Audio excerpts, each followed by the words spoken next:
Merci, Monsieur le Président, Mesdames, Messieurs. Permettez-moi d'abord d'avoir une pensée particulière en la mémoire du président Blondel, qui, si j'ai bien compris, a été à l'origine de mon invitation à ce colloque, il y a presque un an, jour pour jour, qui nous a quittés. Mon intervention, en ma qualité d'ancien président du Conseil français du culte musulman, j'étais amené à m'exprimer sur des questions, des polémiques qui ont jalonné mes deux mandats de 2008 à 2013. Permettez-moi de dire que le Conseil français du culte musulman a toujours manifesté son attachement profond au principe de laïcité, qu'il considère comme un pilier de notre pacte républicain, un des supports de notre démocratie, un des fondements de notre vouloir vivre ensemble. Dans notre pays, des millions de croyants se rendent paisiblement à l'office religieux de leur choix et des millions d'autres s'abstiennent de le faire en toute liberté. Les emplois et les charges publiques ne sont pas définis selon des critères religieux.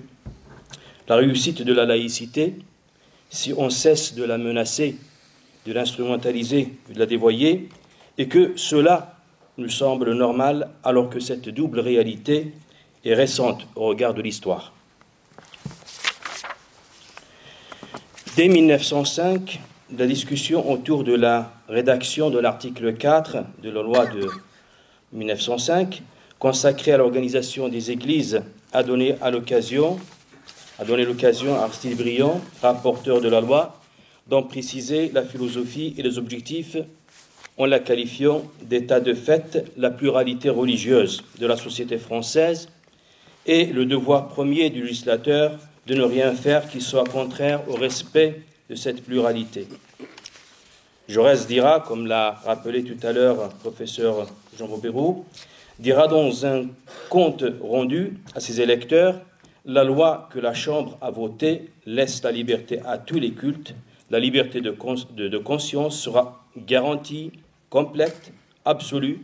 La loi de la séparation, telle qu'elle est libérale, juste et sage. Aristide Briand avait indiqué qu'en cas de silence des textes ou de doute sur leur portée, c'est la solution libérale qui sera la plus conforme à la pensée du législateur. Lors des débats autour du projet d'interdiction de porter la soutane dans l'espace public en 1905, Aristide Briand opposait qu'il serait contradictoire d'interdire le port de la soutane quand on instaure par la séparation un régime de liberté et qu'avec la laïcité, la soutane devenait un vêtement comme un autre, comme les autres. Les débats qui ont suivi la publication en mars 2013 de deux arrêts de la Cour de cassation en matière de manifestation de l'appartenance religieuse sur le lieu de travail ont mis au jour une méconnaissance de la laïcité. La proposition de la loi adoptée par la Commission des lois de l'Assemblée nationale le 5 mars dernier, visant à étendre l'obligation de neutralité à certaines personnes privées, témoigne aussi de cette méconnaissance de la laïcité, pour ne pas dire d'une volonté d'instrumentaliser la laïcité à des fins inavouées. Pourtant, ce n'est pas les travaux de qualité et les avis éclairés sur la laïcité qui manquent.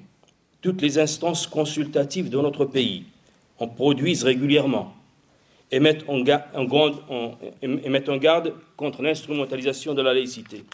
Il suffit de se référer aux nombreux avis et rapports de l'Observatoire de la laïcité, malgré sa jeunesse, de la Commission consultative des droits de l'homme, du Conseil économique et social et environnemental, sans oublier les colloques et travaux de nombreuses associations et fédérations, dont la Fédération nationale de la libre pensée, qui accueille aujourd'hui, qui organise ce colloque, la Ligue de l'enseignement, la Ligue des droits de l'homme, et de nombreux grands spécialistes français de la laïcité de nos renommées internationales, dont le professeur Jean Bobéroux, ici présent, ou Émile Paula, qui nous a quittés.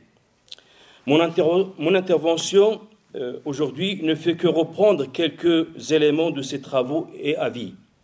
Et je commencerai par la définition que je retiens de la laïcité, qui est un principe ou un aménagement politique à deux finalités et objectifs, qui se traduisent par deux principes.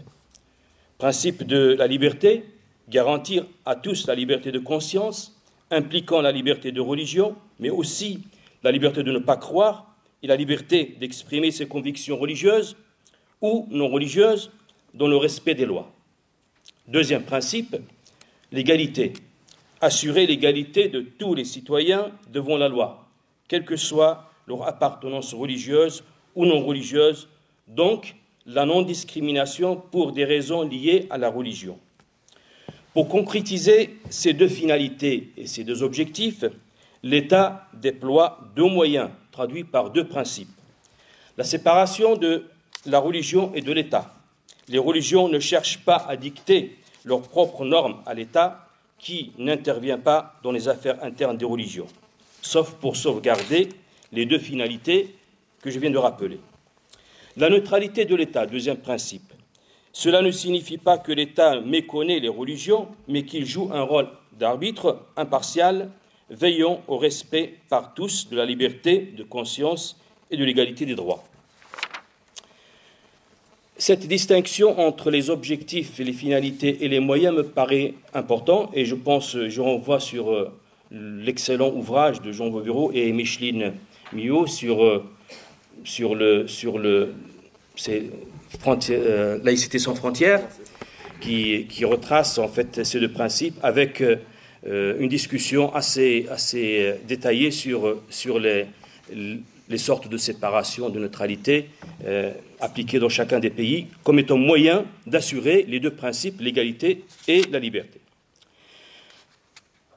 Pour faire vivre la laïcité, il faut arriver à tenir en équilibre l'ensemble de ces principes qui constituent des références pour que l'État, la société civile et chaque citoyen fassent en sorte que la réalité sociale s'en rapproche le plus possible.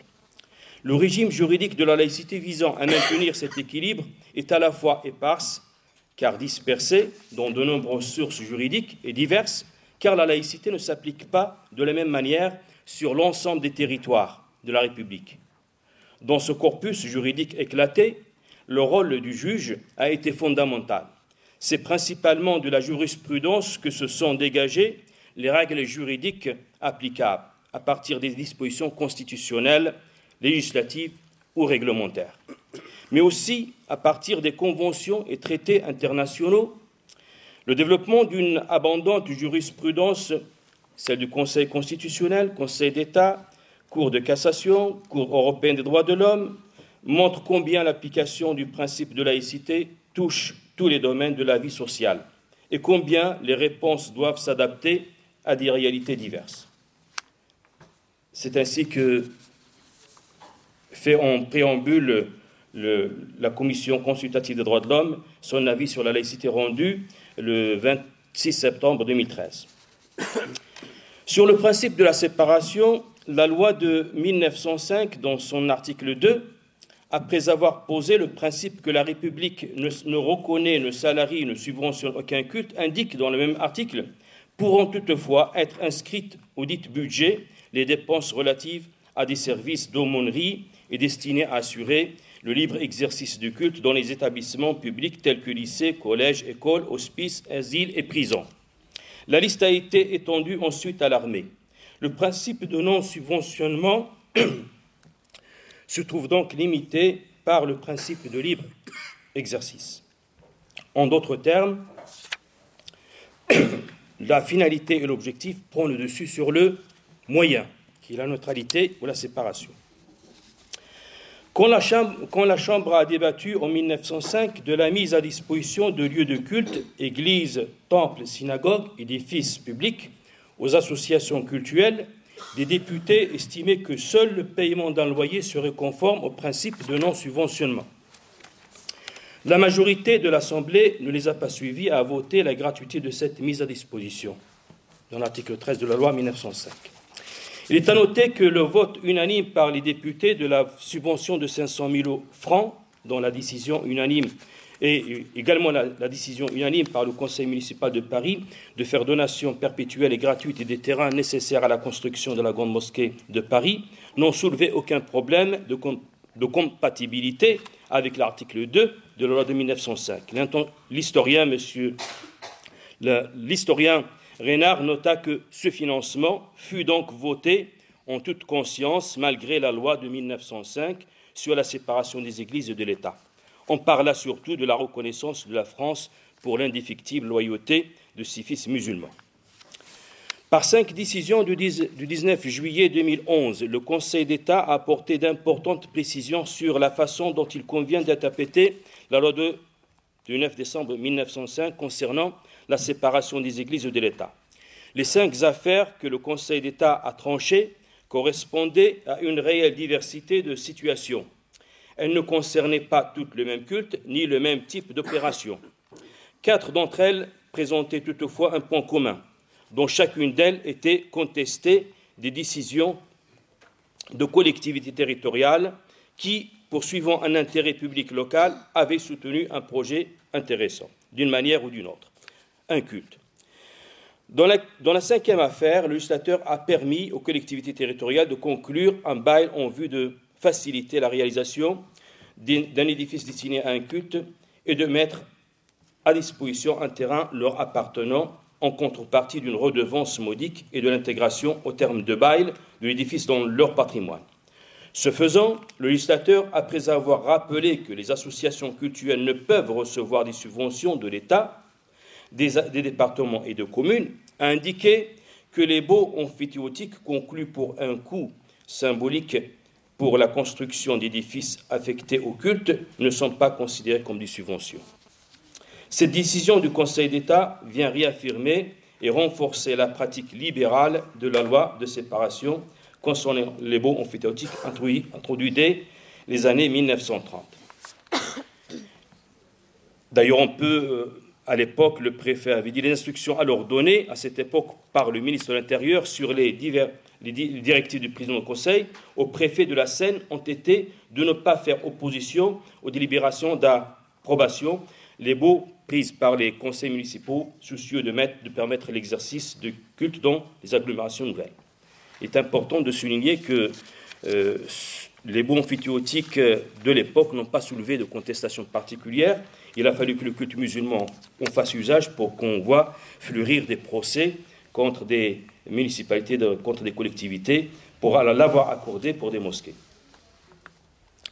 Je passe au principe de la neutralité. Le principe de laïcité impose sur une stricte neutralité aux agents chargés d'une mission de service public.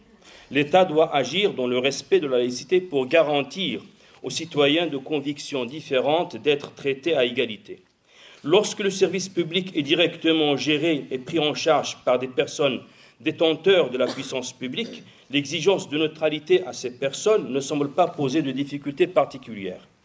C'est lorsque la puissance publique délègue à des personnes privées la gestion ou l'exploitation de certaines activités d'intérêt général que la question de neutralité se pose. Si des difficultés peuvent apparaître, elles proviennent moins du principe de laïcité lui-même que de l'identification parmi ces activités d'intérêt général de celles qui relèvent réellement du service public. La jurisprudence du Conseil d'État, quand bien même elle ne peut embrasser tous les cas particuliers, ce que la loi ne pourrait pas faire non plus, permet aujourd'hui de circonscrire la plupart des cas de contentieux en la matière. Aussi, il importe d'assurer une vulgarisation de cette jurisprudence, de mettre en place les outils permettant de prévenir les conflits, de réguler les rapports sociaux dans le respect de liberté des droits de chacun et d'établir éventuellement une typologie des différents cas d'espèces et indiquer les moyens de ressources mobilisables en fonction de chaque cas. En revanche, le principe de neutralité ne s'impose pas aux personnes privées. Une entreprise ou une association ne peut invoquer le principe de laïcité pour limiter la liberté religieuse d'autrui, qu'il s'agisse de ses salariés ou de ses clients. Il n'existe pas en droit du travail l'équivalent du principe de neutralité des agents en charge du service public. La directive européenne du 27 novembre 2000 sur l'égalité de traitement en matière d'emploi et 2 articles du Code du travail définissent les seules règles s'appliquant aux salariés de droit privé. L'article L. 1132.1 pose un principe de non-discrimination en matière de droit du travail, de recrutement ou au licenciement, en passant par toutes les évolutions de carrière, qui inclut les conventions religieuses. qui inclut les convictions religieuses. L'article 11.21 pose, quant à lui, un principe de protection des libertés fondamentales au travail. Nul ne peut apporter aux droits des personnes et aux libertés individuelles et collectives de restrictions qui ne seraient pas justifiées par la nature de la tâche à accomplir ni proportionnées au but recherché.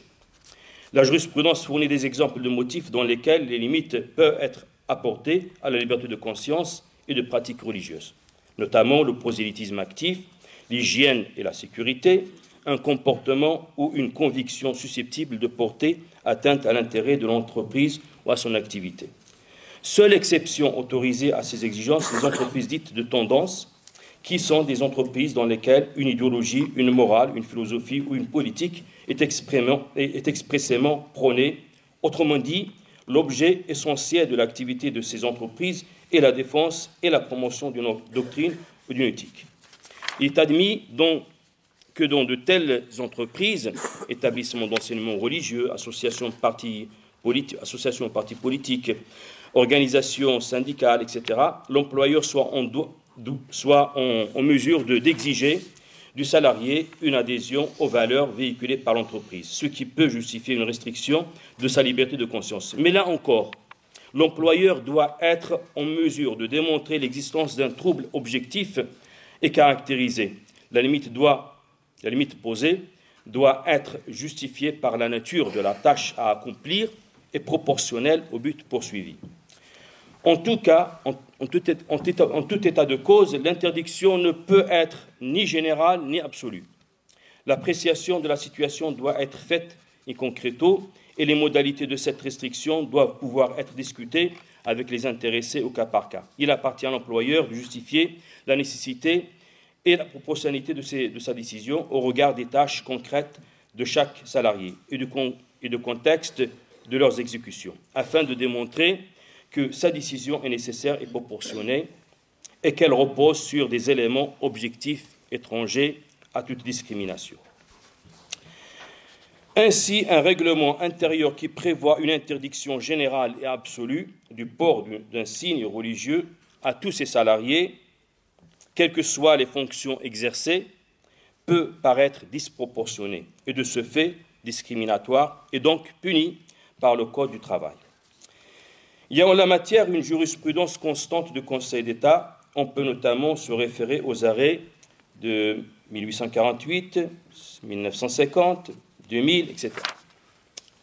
En revanche, les obligations auxquelles peuvent être soumis les usagers des services publics font parfois l'objet de discussions. Il convient de rappeler ici que, conformément aux normes constitutionnelles, internationales et législatives, les usagers du service public ne sont pas soumis au principe de neutralité. Je dirais un mot pour peut-être conclure sur la jurisprudence récente de la Cour de cassation concernant la neutralité et la liberté religieuse, et puis un mot sur l'actualité encore plus récente. Avril 2013, à la suite de la décision de la Cour de cassation, 19 mars 2013, sur l'affaire dite Babilou, plusieurs responsables politiques ont appelé au vote d'une nouvelle loi qui comblerait un vide juridique. Plusieurs juristes qui se sont exprimés sur le sujet considèrent que le Conseil d'État, par sa décision dans cette affaire, n'a fait que rappeler que le principe de neutralité ne s'appliquait pas aux personnes privées qui ne soient pas chargées d'une mission de service public. En revanche, le licenciement aurait pu être jugé fondé si des éléments relatifs à la sécurité, au prosélytisme, à l'organisation nécessaire à la mission, l'image d'entreprise ont été mis en avant. La Cour de cassation avait rendu en même temps un autre arrêt intitulé CPAM de Saint-Denis, par lequel elle avait jugé que le principe de laïcité est applicable dans l'ensemble des services publics, y compris lorsque ceux-ci sont assurés par des organismes de droit privé. En l'espèce, une technicienne de prestation maladie, engagée par CDI, avait été licenciée le 29 juin 2004 au motif qu'elle portait un foulard en forme de bonnet, contrairement aux dispositions du règlement intérieur. Amenée à examiner la validité de ce licenciement, la Cour a jugé que si les dispositions du Code du travail ont vocation à s'appliquer aux agents de la Caisse, Ces derniers sont toutefois soumis à des contraintes spécifiques résultant du fait qu'ils participent à une mission de service public. Et je pense que c'est le point crucial de cette décision, c'est le fait qu'ils participent à une mission de service public, lesquelles leur interdisent notamment de manifester leurs croyances religieuses par des signes extérieurs, notamment vestimentaires. Le licenciement a donc été déclaré fondé. En d'autres termes, l'arrêt CPAM rappelle que l'obligation de neutralité s'étend à tous les services publics et à tous les salariés qui participent à une mission de service public. Certains voient dans cette décision du Conseil d'État la confirmation de positions constantes de la jurisprudence du Conseil d'État. D'autres y voient au contraire une évolution. En effet, le Conseil d'État a eu l'occasion de préciser dans 2 arrêts, 27 juillet 2001, Syndicat national pénitentiaire, force ouvrière, solution réaffirmée dans le Conseil d'État du 29 mai 2002, Syndicat national pénitentiaire, force ouvrière, relative au versement d'une prime de suggestion spéciale aux membres des congrégations religieuses apportant leur concours aux établissements pénitentiaires. Il est dit dans cet arrêt, ni le principe de laïcité, ni celui de neutralité des services publics ne s'opposent à l'intervention exclusive de tout prosélytisme dans les prisons des surveillants congréganistes qui apportent leur concours au fonctionnement des établissements pénitentiaires pour l'exercice des tâches relevant non de la surveillance des détenus, mais de fonctions complémentaires de soutien. En espèce, les missions exercées par les religieuses étaient celles d'assistance sociale, de bibliothèque et d'infirmières. Donc, sur une actualité plus récente, nous avons vu fleurir des propositions quant à j'ai dit un petit mot concernant la proposition de loi adoptée par la Commission des lois de l'Assemblée nationale 5 mars dernier. D'autres propositions concernant le voile à l'université, d'autres même qui iront à proposer, comme l'a été rappelé tout à l'heure, un plat unique dans les écoles comme étant relevant de la laïcité. Puis la dernière proposition de geler toute nouvelle construction de mosquées en attendant de clarifier les provenances des financements dits étrangers. Qu'il me soit permis de dire deux mots sur ces affaires. Le financement étranger des lieux de culte musulmans relève plus de fantasmes que d'une réalité, même s'il en existe, on ne peut pas le nier, mais ça représente entre 10 et 15% de l'ensemble du financement des mosquées en France. L'immense majorité des mosquées de France sont construites par les Français de confession musulmane. Et je suis assez étonné qu'un président d'un parti politique parlait de financement étranger lorsque son parti politique est financé par des banques russes.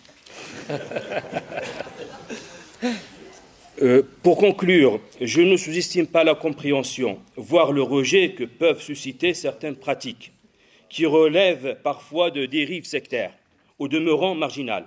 Mais nous pensons qu'il est plus judicieux de se pencher sur le mal-être de ces enfants de la République qui tendent à se replier sur eux-mêmes parce qu'ils peuvent se sentir non reconnus, non considérés et discriminés. L'interrogation continue sur la compatibilité de leur culture et de leurs convictions religieuses avec la vie en société peut nourrir et renforcer ce sentiment. Alors face à cela, même ceux qui ne revendiquent pas leurs différences culturelles ou cultuelles se trouvent acculés à affirmer l'identité qu'on ne cesse de leur renvoyer.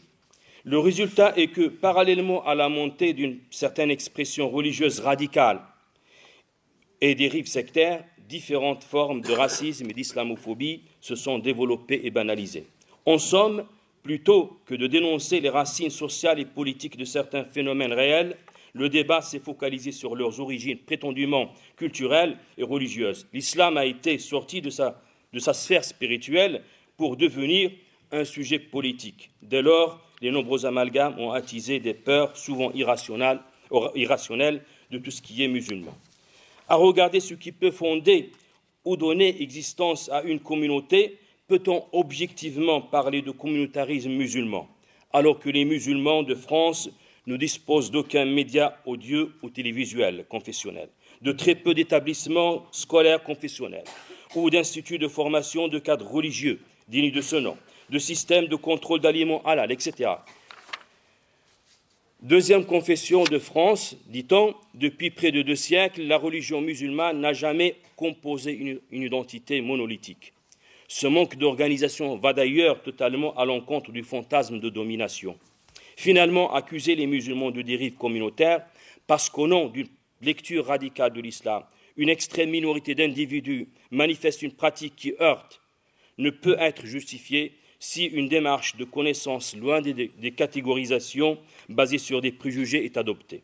En réalité, l'immense majorité des musulmans de France aspirent à vivre leur spiritualité dans le strict respect des valeurs de la République et espèrent le faire dans l'indifférence et la banalisation, comme tous les citoyens des autres cultes ou convictions. Ils souhaitent que leur pratique religieuse soit perçue comme un élément de leur liberté individuelle plutôt qu'une source permanente de débats publics dont certains peuvent contribuer malheureusement à nourrir une forme de stigmatisation. Les Français de confession musulmane ne souhaitent que suivre cette voie, celle d'une pratique culturelle et culturelle qui enrichit la France en restant conforme aux idéaux de la République, la liberté, l'égalité, la fraternité, et également la laïcité. Une laïcité qui n'est pas la négation des convictions religieuses, une laïcité qui garantit la liberté de croire comme celle de ne pas croire, une laïcité qui permet à tous les citoyens de pratiquer le culte de leur choix dans le respect de l'ordre public. Je vous remercie.